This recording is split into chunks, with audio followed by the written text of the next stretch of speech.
नमस्कार, welcome to Bharti power. दोस्तों, सबसे पहले आप ये क्लिप देखिए।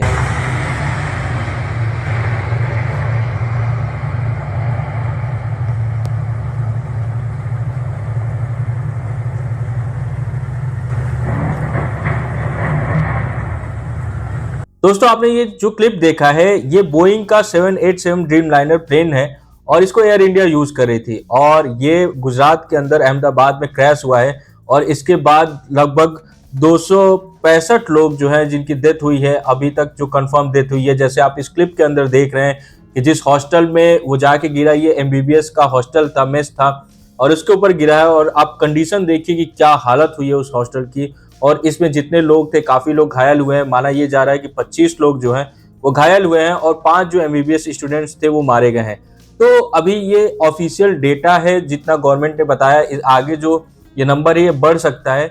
जो विजय रूपानी थे, एक्स सीएम थे जो गुजरात के, उनका भी डेथ हुआ है, वो भी इस प्लेन में थे। दोस्तों, टोटल 242 लोग थे इस प्लेन के अंदर, जिसमें 2 पायलट और 10 क्रू मेंबर थे।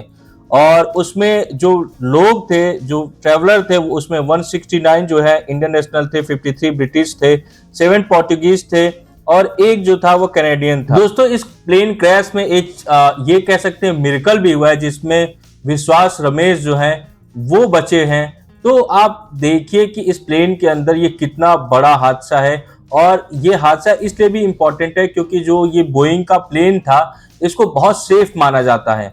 और आज पीएम मोदी ने भी जो हादसे का साइट था वहां पे उन्होंने विजिट किया है, जानने की कोशिश की है कि कैसे ये हादसा हुआ है, क्या रीजन था। और एक और चीज है दोस्तों कि इस हादसे में जो प्लेन था, जब क्रैश हुआ था, तो उसका जो ब्लैक बॉक्स था वो नहीं मिल रहा था, तो वो भी फाइनली रिकवर कर लिया गया है।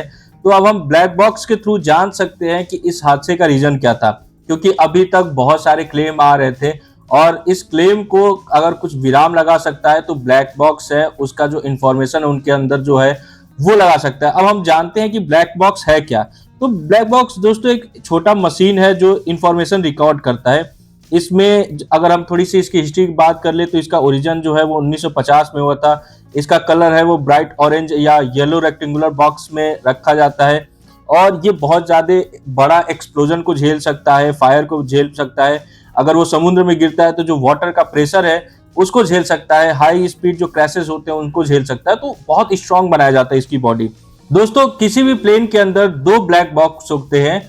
एक का काम होता है कॉकपिट के अंदर जो भी साउंड होता है या पायलट जो बातें करते हैं उनको रिकॉर्ड करता है, जो इंजन का नॉइस होता है उसको रिकॉर्ड करता है। और दूसरा ब्लैक बॉक्स जो होता है वो एफडीआर रिकॉर्ड करता है, जो 80 अलग अलग इंफॉर्मेशन को रिकॉर्ड करता है, जैसे कि एल्टीट्यूड का, air speed, flight heading, vertical acceleration, rolls, pitch, auto pilot status, ये सारी चीजें जो है वो ब्लैक बॉक्स रिकॉर्ड करता है। इसके बाद जब फाइनली जब ब्लैक बॉक्स हमें मिलता है तो उसको हम 10 से 15 दिन तक एनालाइज करते हैं। उसके अंदर जो डेटा होता है, जो रिकॉर्ड हुआ डेटा है, उसको एनालाइज करते हैं और फाइनली जो रिजल्ट होता है उससे हमें पता चल जाता है कि जो फ्लाइट है वो क्यों क्रैश हुआ है या जो भी दुर्घटना हुआ है वो क्यों हुआ है। अब दोस्तों, इस समय इंडिया के अंदर अलग अलग कॉन्स्पिरेसी थ्योरी चल रही हैं, जिसमें कुछ लोग कह रहे हैं कि जो बर्ड्स हैं, बर्ड्स की झुंड जो थी वो प्लेन के अंदर क्रैश हुई है, जिसकी वजह से जो दोनों इंजन है वो बंद हो गए।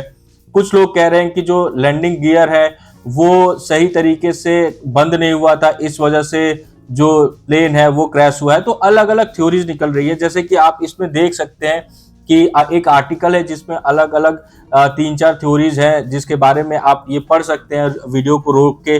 और आप देखिए कि इसमें क्या लिखा है, कैसे एक्सप्लेन किया गया है कि क्या क्या हो सकता है। लेकिन ये जितनी भी बातें लिखी गई हैं दोस्तों, ये सारी बातें तब तक क्लियर नहीं होंगी जब तक कि ब्लैक बॉक्स को हम एनालाइज नहीं कर ले।